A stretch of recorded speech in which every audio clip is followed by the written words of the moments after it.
चलिए, तो एंडहमान physics classes में आपका स्वागत है। तो चलिए, आज के इस क्लास में हम लोग पढ़ने वाले हैं जो एक नया टॉपिक यानी संधारित्र में संचित विद्युत स्थितिज ऊर्जा एवं ऊर्जा घनत्व बहुत ही इंपॉर्टेंट टॉपिक है। ये 5 मार्क्स में आपके एग्जाम में कई बार पूछा हुआ है। तो हम लोग इसको इंग्लिश में कहते हैं energy density and electric potential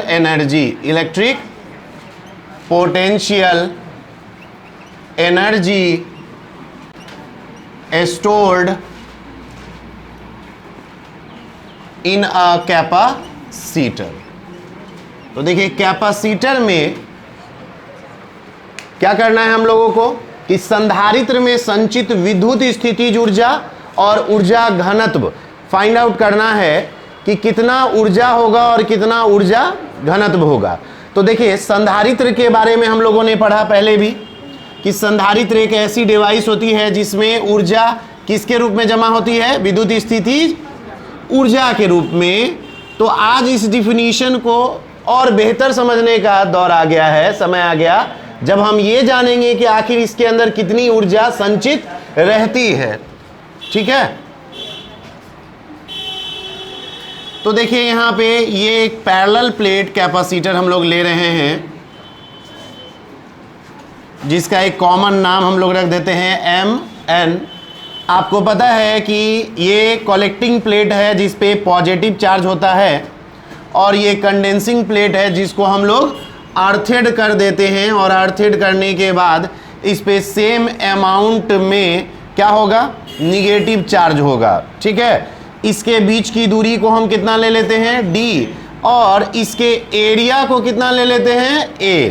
ठीक है, अब देखिए ये जो हमारा कैपेसिटर है या कंडेंसर है, पैरेलल प्लेट कैपेसिटर है। तो इसमें 2 प्लेट होता है, हम लोग जानते हैं, एक जिसको हम लोग कहते हैं कलेक्टिंग प्लेट और एक जिसको कहते हैं कंडेंसिंग प्लेट। कौन प्लेट? Condensing plate. तो अब देखिए यहाँ पे इस पे पॉजिटिव चार्ज है और इस पे तो भैया चार्ज तो देना पड़ा है ना, अपने आप तो उत्पन्न हुआ नहीं है, क्योंकि चार्ज क्या होता है? संरक्षी होता है। आवेश क्या होता है? संरक्षी होता है। यानी इसको आप ना उत्पन्न कर सकते हैं और ना ही नष्ट कर सकते हैं। इसको सिर्फ एक वस्तु से दूसरी वस्तु में ट्रांसफर कर सकते हैं। क्या कर सकते हैं? तो यहां पर भी हम लोग इसको चार्ज देंगे तो चार्ज देने में कुछ ना कुछ काम करना पड़ेगा या अपने आप चार्ज आ जाएगा जी? कुछ ना कुछ काम करना पड़ेगा। वही काम, वही वर्क इसमें किसके रूप में जमा होगा? ऊर्जा के रूप में। किसके रूप में? क्योंकि ऊर्जा ना तो अपने आप उत्पन्न होती है और ना ही नष्ट होती है। जो हम काम करते हैं, जो कार्य करते हैं, वही कार्य किसके रूप में बदल जाता है? ऊर्जा के रूप में। क्लियर हुआ? तो अब इसका डिफिनीशन क्या होगा? डिफिनीशन ये देंगे कि किसी संधारित्र को प्रारंभिक विन्यास से अंतिम विन्यास तक, कहां तक? अंतिम विन्यास तक आवेशित करने में, क्या करने में? बाहरी स्रोत द्वारा किया गया कार्य। बाहरी स्रोत द्वारा क्या कहलाता है? संधारित्र में संचित विद्युत स्थितिज ऊर्जा कहलाता। पहले ऊर्जा निकालेंगे तो तब ऊर्जा घनत्व की बात करेंगे।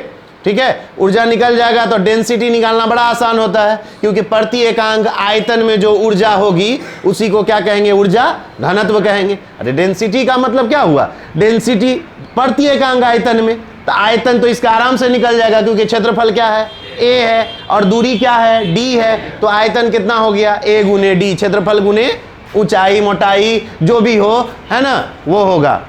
बहुत बढ़िया, चलो उधर लेकिन जगह नहीं है, इधर आ जाओ, इधर आ जाओ, इस तरफ। कोई बात नहीं, चलिए। तो बात समझ में आया? क्लियर है? समझ में आ रहा है? क्या करेंगे, सबसे पहले इसका डिफिनीशन लिखेंगे। तो सबसे पहले ये चित्र बनाइए जल्दी से।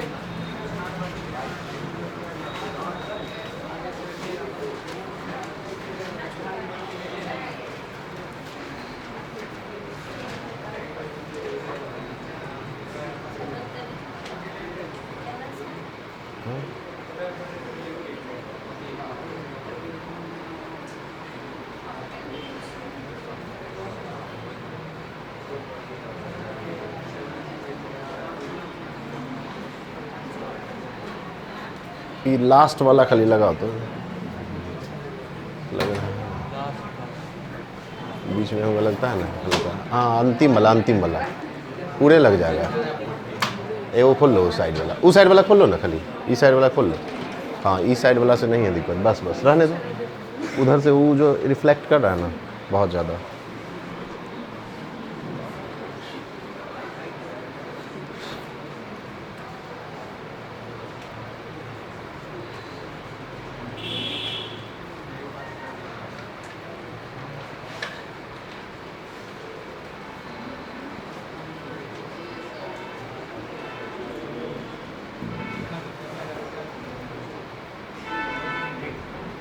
चलिए देखिए, तो डिफिनीशन लिखेंगे नीचे। हो गया, डायग्राम बन गया।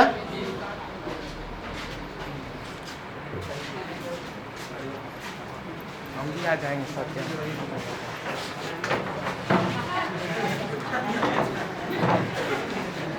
सुधरेगा नहीं ये सब, लेकिन नहीं ना। चलिए लिखिएगा, लिखिए किसी संधारित्र को, लिखिए जल्दी से लिखिएगा, डेफिनेशन लिखिए नीचे। किसी संधारित्र को प्रारंभिक विन्यास से, किसी संधारित्र को प्रारंभिक विन्यास से अंतिम विन्यास तक, किसी संधारित्र को प्रारंभिक विन्यास से अंतिम विन्यास तक आवेशित करने में, आवेशित करने में बाहरी स्रोत द्वारा किया गया कार्य, बाहरी स्रोत द्वारा किसी संधारित्र को प्रारंभिक विन्यास से अंतिम विन्यास तक आवेशित करने में बाहरी स्रोत द्वारा किया गया कार्य, बाहरी स्रोत द्वारा किया गया कार्य संधारित्र में संचित विद्युत स्थितिज ऊर्जा कहलाता है। स्रोत द्वारा किया गया कार्य संधारित्र में संचित विद्युत स्थितिज ऊर्जा कहलाता है। अच्छा बैठ जाओ जब तक उसी पर, छोटा बेंच है वो ना, इस पर आ जाओ। खिसक जाओ, हल्का हल्का खिसक जाओ, इस पर, इस पे हो जाएगा, बड़ा बेंच है। ये घर से आती है तब भी इसको लेट हो जाता है ना। हाँ?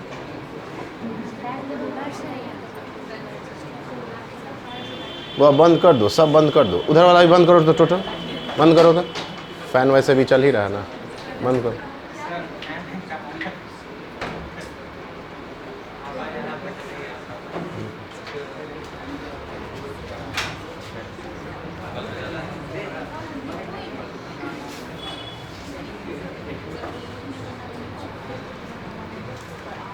चलिए ठीक है, डिफिनीशन समझ में आ गया कि किसी संधारित्र को प्रारंभिक विन्यास से अंतिम विन्यास तक क्या करने में, बाहरी स्रोत द्वारा किया गया कार्य, किसके द्वारा किया गया कार्य क्या कहलाता है, संधारित्र में संचित विद्युत स्थितिज ऊर्जा कहलाता है। अब देखिए यहाँ पे इसका व्यंजक निकालेंगे, इसका एक्सप्रेशन। तो कैसे निकालेंगे, सबसे पहले मान लेंगे कि माना संधारित्र पर प्रारंभिक आवेश, संधारित्र पर प्रारंभिक आवेश कितना मान लेंगे, 0। प्रारंभिक आवेश कितना है, 0, Q इनिशियल बराबर 0। उसके बाद बताइए संधारित्र पर अंतिम आवेश कितना, अंतिम आवेश फाइनल चार्ज कहां तक जाएगा, Q फाइनल, और ये हो जाएगा कैपिटल Q। उसके बाद याद कीजिए हम लोग चालक के लिए भी निकाले थे, तो बिल्कुल यही सिस्टम से निकाले थे। उसके बाद क्या करेंगे, मान लेंगे कि किसी क्षण, माना किसी क्षण चालक के जगह पर यहां पे क्या देना है, संधारित्र ना, संधारित्र पर आवेश कितना है, संधारित्र पर आवेश स्मॉल q है, कितना है, जहां कहां, जहां ये 0 से बड़ा है लेकिन बड़ा Q से छोटा है। इसका क्या मतलब हुआ कि चार्जिंग के दौरान तो 0 से ज्यादा होगा और 100% से क्या होगा, कम होगा, नो डाउट। ठीक है, बात समझ में आ रहा है। अब देखिए यहां पे तो आगे क्या करेंगे, यदि संधारित्र की धारिता, संधारित्र की धारिता कितनी हो, C हो, तो Q बराबर क्या होता है, C भी, तो यहां से V बराबर क्या होगा, Q बटा C। समीकरण इसको क्या मान लेते हैं, 1, या समीकरण नहीं भी मानिएगा तो चलेगा, बिना समीकरण माने V का वैल्यू निकल गया Q बाय C। अब बताइए जब चार्ज करते हैं, जैसे हम लोग अपने मोबाइल को ही चार्ज करते हैं, तो क्या लगता है एक बार में 0 से 100 जाता है, नहीं, पहले 0 से 1 पे जाएगा, चाहे वो बहुत तीव्रता से जाता हो, बहुत तेजी से चार्ज हो रहा हो, रैपिड चार्ज हो रहा है, उससे मतलब नहीं है, लेकिन 0 से पहले कहां जाएगा, 1 पर, 1 से कहां जाएगा, 2 से, 3 से, ऐसे ही जाते जाते तब ना 100 पर पहुंचेगा। ये डायरेक्ट 0 से 100 चला जाएगा जी, नहीं ना, गुड। तो चाहे वो कितना भी तेजी से हो, लेकिन होगा तो 0 से 1, 1 से 2, 2 से 3, 3 से 4 से dot dot dot dot dot dot होते हुए कहां जाएगा, 100 तक जाएगा। लेकिन क्या 0 से डायरेक्ट 100 पर जाएगा, नहीं ना। आओ आओ, कहां था, इतना लेट हुआ, ट्रेन लेट था। तो देखिए बात समझ में आया कि संधारित्र पर प्रारंभिक आवेश हमने कितना माना, अंतिम आवेश कितना, Q। अब बताइए माना किसी क्षण संधारित्र पर आवेश कितना है, Q है, जहां ये जो Q है ये 0 से तो बड़ा है लेकिन अंतिम वाले से होगा कि नहीं होगा, यानी 0 से ज्यादा, लेकिन 100% अगर उसको मान के चलिए तो 100 से क्या हुआ, कम हुआ। ठीक है, अब देखिए हम लोग बात कर रहे हैं कि अब इसको थोड़ा थोड़ा अमाउंट में चार्ज देना है। तो यदि संधारित्र को dq आवेश दिया जाए, आवेश दिया जाए तो किया गया कार्य, किया गया कार्य, कार्य बराबर क्या होता है, कार्य बराबर क्या पढ़े हम लोग, कार्य बराबर विभवांतर गुने आवेश, विभवांतर गुने या विभव गुने आवेश भी दे सकते हैं, तो विभव या विभवांतर गुने। अब बताइए W, तो W, अब बताइए कार्य, आवेश बहुत छोटा है या बहुत बड़ा है, dq मतलब बहुत छोटा, dq मतलब, तो जब चार्ज बहुत छोटा होगा तो वर्क भी क्या होगा, छोटा या बड़ा, छोटा, कार्य भी क्या होगा। तो यहां पे dw, dw का मतलब क्या हुआ, w गुने d है, g नहीं, छोटा वर्क है, क्या है, तो dw मतलब काम छोटा है या बड़ा है, तो dw बराबर विभव कितना है, v, आवेश कितना है, dq। अब देखिए dw तो dw, v का मान q बाई c अभी जस्ट निकाले हैं यहां पे। अब आपको पता है जब हल्दी लगिए गया है, मेहंदी लगिए गया है, तो वही बात इसका ब्याह भी करा ही देना होगा, है ना। जैसे अभी हमने सुना कि हमारा ही एक विद्यार्थी आ रहा था यहाँ, अभी कुछ दिनों से नहीं आ रहा है, सुने कि ओकर ब्याह हो गया है।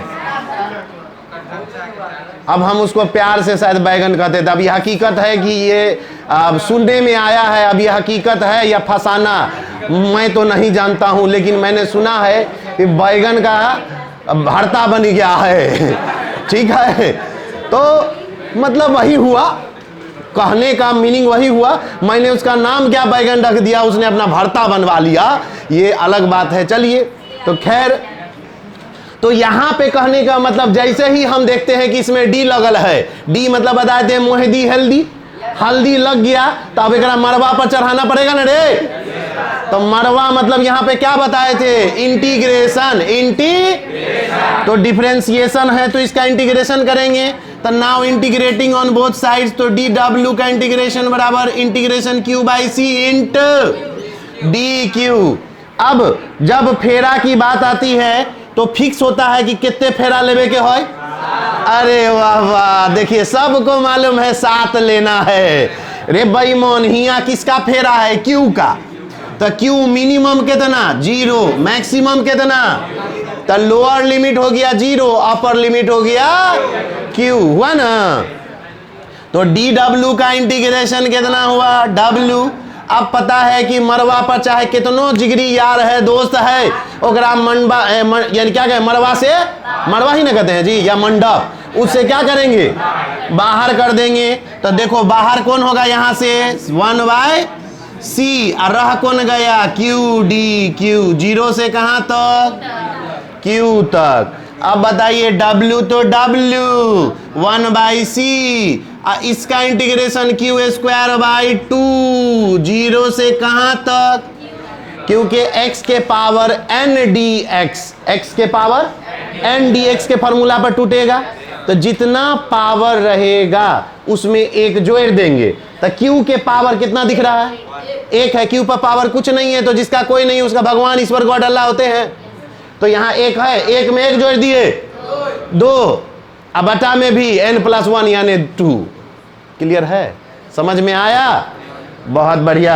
अब देखिए यहाँ पे क्या करने वाले हैं हम लोग, यहां से 1/2 को क्या करेंगे, बाहर, और 1/2c into, now put upper limit minus Q² में से किसको घटा देंगे, अपर लिमिट कौन है, Q, तो ये वेरिएबल हट जाएगा, upper limit minus lower limit. अब Q² में से 0² घटाएंगे तो कितना बचेगा, Q² ही ना बचेगा जी, तो Q²/2c, W निकल गया, ये क्या निकला, W, क्या निकला, W। अब W निकल गया तो ऊर्जा निकालना आसान है या नहीं है, क्योंकि ऊर्जा किसको कहते हैं, किए गए, तो जो कार्य निकला वही ना ऊर्जा होगा। तो चलिए पहले इसको नोच लीजिए।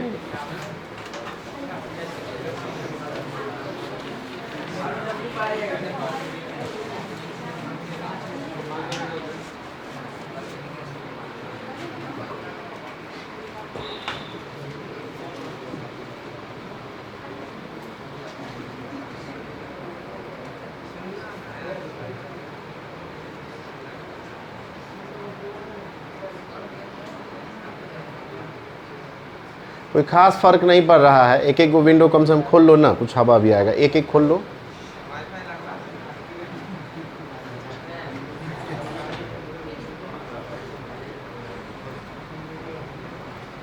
ना खुल रहा हो गया, एक एक ही खोलो ना, थोड़ा हवा आएगा। हाँ हाँ खोल ना लो।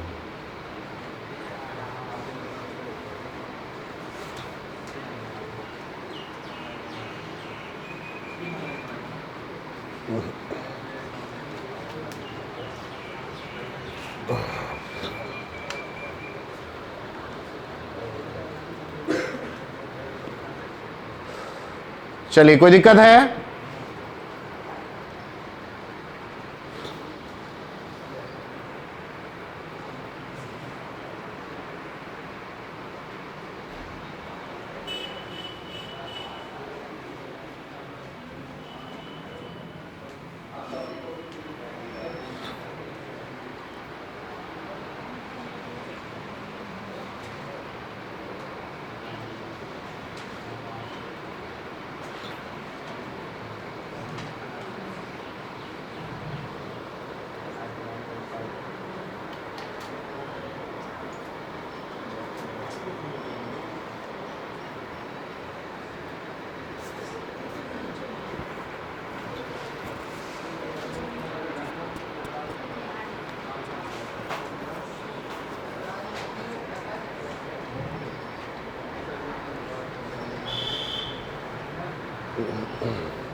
चलिए, हो गया, नोट कर लिए।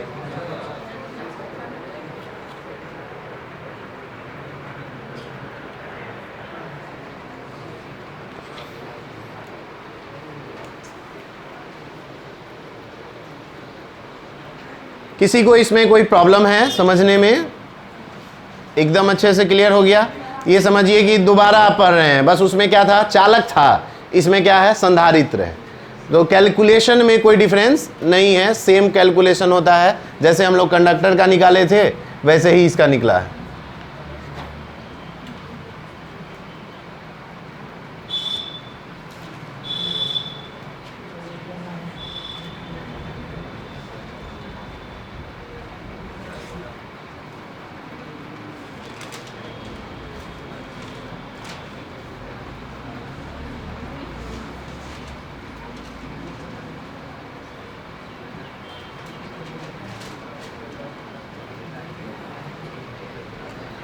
चलिए, तो आगे बढ़ा जाए।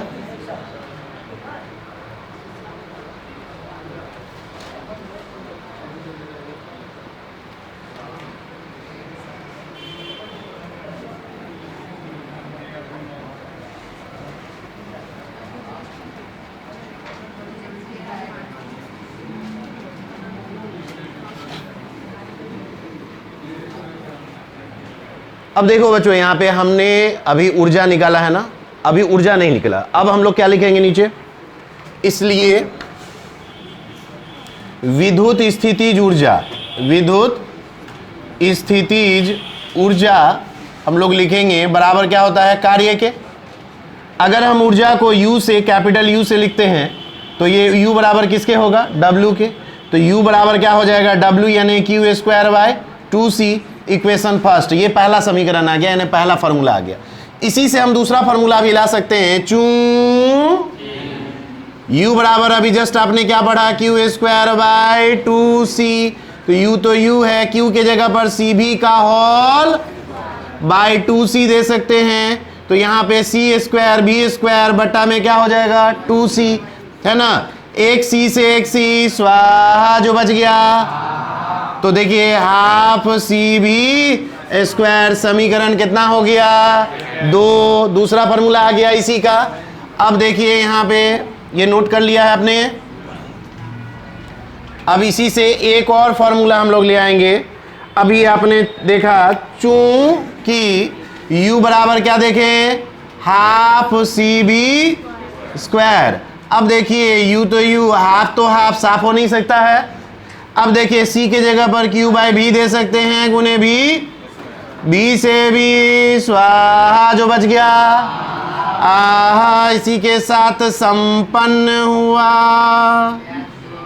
अबे ये फॉर्मूला रे, क्या चीज, देखिए इसको भी लगता है सुन करके कुछ और मंत्र याद आ रहा है ना। तो चलिए, इसलिए U बराबर हम लोग तीन फॉर्मूला दे सकते हैं। पहला हो गया Q स्क्वायर बाय 2C, या हाफ C भी या हाफ Q भी, तीनों में से किसी भी फॉर्मूला का उपयोग हम लोग कर सकते हैं। क्या निकालने में, ऊर्जा निकालने में। क्या निकालने में, क्लियर है। यानी ये डिपेंड करता है कि न्यूमेरिकल में हमको जो डाटा देगा, अब उसके आधार पर हम फॉर्मूला का यूज करेंगे। QC अगर दिया तो ये फॉर्मूला लगाएंगे, C और भी दिया तो ये फॉर्मूला लगाएंगे, Q और भी दिया तो ये वाला फॉर्मूला लगाएंगे। ओके, चलिए, थैंक यू। इसको नोट कीजिए जल्दी से।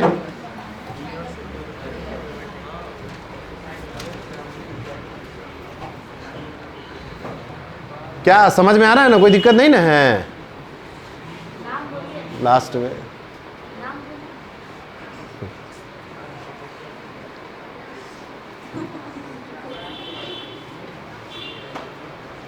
तुम्हारा फर्स्ट डे है, समझ में आ रहा है?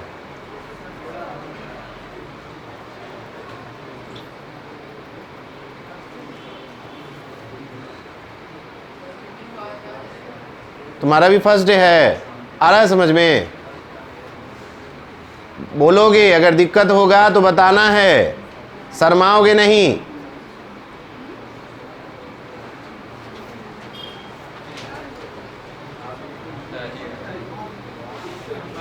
अरे शर्माने से याद आया, तुम दोनों कहाँ गया था जी कल? एब्सेंट थे दोनों के दोनों। शादी में अपना था कि दूसरे का?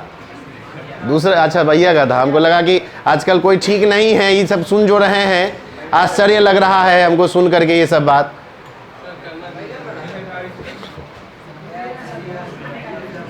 अगर ये बैगन के साथ सचमुच में हुआ है तो उसका भरता जो बना है तो इसको हम क्या किया जा सकता है? तुम्हारे क्लास में ना पढ़ता था बैगन डे? अभी भी ना पढ़ता है? तब सही बात है, ये बात हम सुने हैं, पता नहीं हकीकत है। हाँ, अरे अभी 9 से 10 में आता था, कुछ दिन से नहीं आ रहा है। अब हमने क्या मालूम मतलब कौन क्लास में है रे? अब पकड़ा हुआ बियाह हुआ है कि कौन हुआ है? बिहार में तो होना होता है। हाँ, अब आएगा कि नहीं वो तो वही जाने। 24 को तिलक था। देखिए ये लोग पूरा तिलक उलक में सब में गया है। तिलक था तब इसका मतलब पकड़ा हुआ नहीं हुआ है।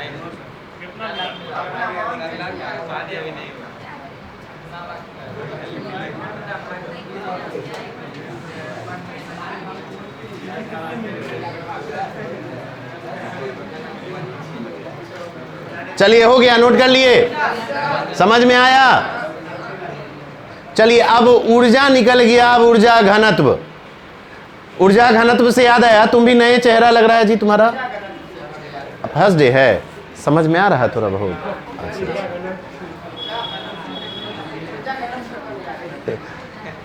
डेंसिटी उसका बाल जो देखे ना, हमको ऐसे ध्यान में आ गया कि डेंसिटी ज़्यादा है तो इसीलिए घनत्व से याद आया। चलो कोई बात नहीं है। अब हर चीज़ का तर्क वितर्क मत दो। अरे अब क्या है? ऊर्जा घनत्व लिखना है ना इसका। ऊर्जा निकल गया, अब क्या निकालना है? ऊर्जा घनत्व। ऊर्जा घनत्व किसको कहेंगे? देखिए ऊर्जा घनत्व है ना, एनर्जी डेंसिटी। देखिए डिफिनीशन बड़ा आसान है। किसी संधारित्र के प्रति एकांक आयतन में, किसी संधारित्र के प्रति एकांक संचित ऊर्जा को, संचित ऊर्जा को क्या कहते हैं? ऊर्जा घनत्व कहते हैं। क्या कहते हैं? गुड। लिखिए तो, लिखिए डेफिनेशन लिखिए। ऊर्जा घनत्व एनर्जी डेंसिटी लिख करके डैश दीजिएगा।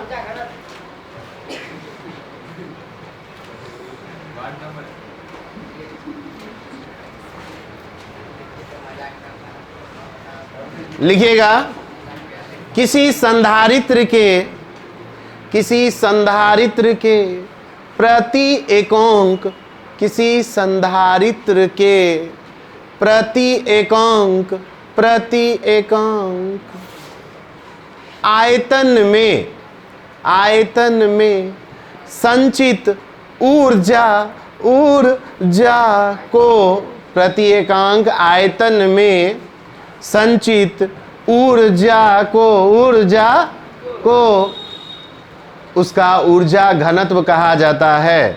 उसका ऊर्जा, उसका ऊर्जा घनत्व कहा जाता है। अब देखिए इसको स्मॉल यू से लिखेंगे तो ऊर्जा घनत्व बराबर क्या होगा? ऊर्जा घनत्व बराबर ऊर्जा बटा आयतन। अब इसको लिखेंगे स्मॉल यू से, स्मॉल यू बराबर capital U by V, V for volume है ना। अब देखिए small U is equal to capital U कितना होता है? कैपिटल यू बराबर अभी जस्ट फॉर्मूला पढ़े हैं, हाफ सी बी पढ़े हैं ना। और बटा में क्या हो गया? भी क्या? वॉल्यूम। वॉल्यूम होता है एरिया इंटू डिस्टेंस, लंबाई जो भी लिए। तो दो प्लेट के बीच का डिस्टेंस कितना लिए थे अभी? डी। तो डी ले लिए, ए इंटू डी। कोई कंफ्यूजन है कि एरिया ऐसा क्यों लिए? लंबाई गुने चौड़ाई गुने ऊंचाई होता है, तो लंबाई गुने चौड़ाई तो एरिया हो गया।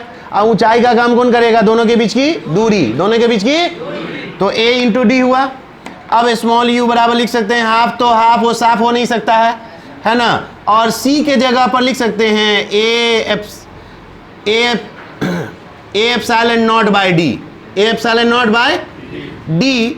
अब बटा में डी है उसको रहने दे रहे हैं अभी। अब भी स्क्वायर के जगह पर याद कीजिए E बराबर D V by D X होता है, उस दिन बताए हैं। तो इससे बता V बराबर E गुने डी होगा, तो डी एक्स की जगह पर डी ना लेंगे, तो इसके जगह पर क्या ले सकते हैं, E गुने डी का होल स्क्वायर। अब बटा में AD तो पहले से था, तो AD हम दे दिए।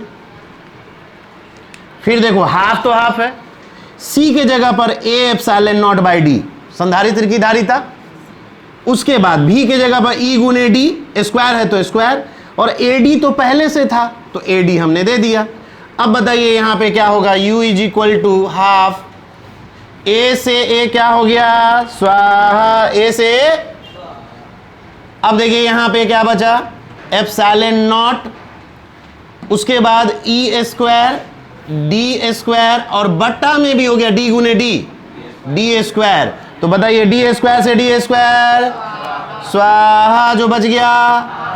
तो इसलिए U बराबर हो गया 1/2 epsilon not into E square.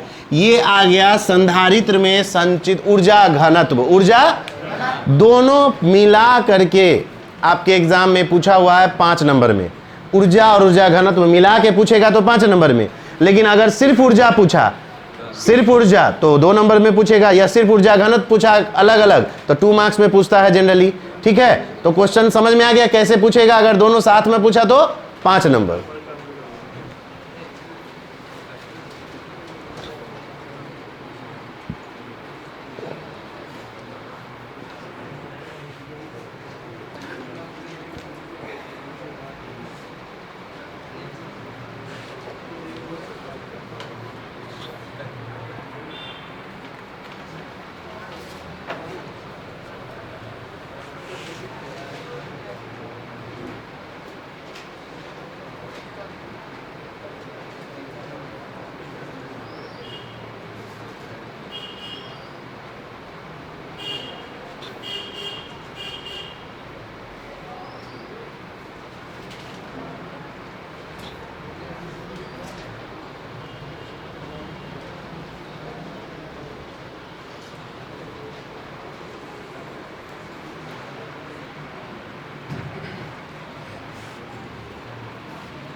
Kamlesh note कर लिया, नोट हो गया तुम्हारा? हाँ, बहुत अच्छे, बहुत अच्छे।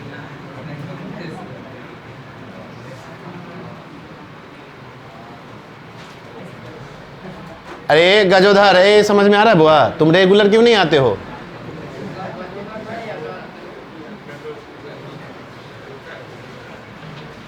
क्लियर है, समझ में आ रहा है?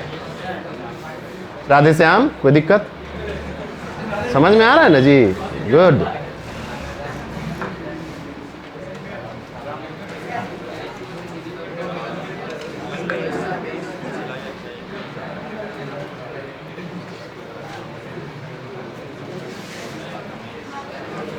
देखिए सबसे अहम चीज है कि आपको कॉन्सेप्ट को समझना कि आखिर डेंसिटी का मीनिंग क्या हुआ यहाँ पे। तो संधारित्र में संचित ऊर्जा घनत्व हमसे पूछेगा, तो कॉमन बात है ऊर्जा घनत्व यानी ऊर्जा बटा आयतन। ठीक है, तो देखिए ऊर्जा हमने ऊपर दिया, आयतन नीचे। आयतन का मान क्या हुआ, A गुने डी, और ऊर्जा कितना हुआ, हाफ सी भी। संधारित्र की धारिता हवा निर्वात में कितना होता है, A epsilon not by D, और V बराबर E गुने डी, इसका होल AD, तो AD A से A, स्वाहा, half epsilon not E square D square by D square से डी स्क्वायर कट गया, half epsilon not into E square. ठीक है, कोई प्रॉब्लम?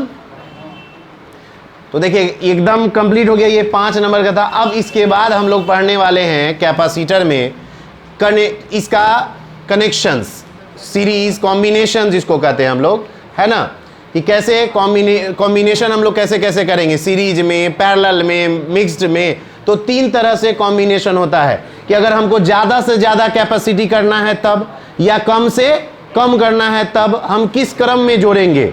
ठीक है, जैसे हमने आपको एग्जांपल पहले ही बताया था कि अभी हम लोग फैन में कंडेंसर का इस्तेमाल करते हैं। अब बाय द वे मान लो 2 कंडेंसर लगा दे, चाहे सीरीज में लगा दे तो क्या होगा, पैरेलल में लगा दे तो क्या होगा, कब हमको ये बढ़ेगा कैपेसिटी और कब घटेगा, ये कॉन्सेप्ट रहेगा। तो हम लोग क्या कर सकते हैं, मान लो 2 तुम्हारे पास पुराना कंडेंसर है, नया नहीं है, खराब नहीं हुआ है, लेकिन तुम्हारे पास पुराना कंडेंसर बचा हुआ है 2, तो तुम चाहो तो दोनों कंडेंसर का इस्तेमाल कर सकते हो। तो वही हमको ये सोचना है कि आखिर हमारे पास पुराना है तो उसको सीरीज में जोड़ेंगे कि पैरेलल में, और जब नया हो तो किस में जोड़ेंगे। तो ये कॉन्सेप्ट हम लोग नेक्स्ट क्लास में सीखने वाले हैं, यानी कि सीरीज कॉम्बिनेशन इसका, और पैरेलल कॉम्बिनेशन और मिक्स्ड कॉम्बिनेशन। फिर उस पर बहुत सारे क्वेश्चंस होंगे, इस पे भी न्यूमेरिकल बनेगा हम लोग का, ठीक है। ऑलरेडी इस पे न्यूमेरिकल समझिए हम लोग कर चुके हैं, बस संधारित्र की जगह पे क्या था, चालक था, तो इस पर हाफ CB स्क्वायर वगैरह पे तो हम लोग न्यूमेरिकल बना चुके हैं। कोई दिक्कत इतना में? चलिए, बोले थे कि याद करके आना है चैप्टर से। चेक किया हुआ है, लेकिन कॉपी फिलहाल यहाँ पे नहीं है, कल मिलेगा या थोड़ा देर बाद।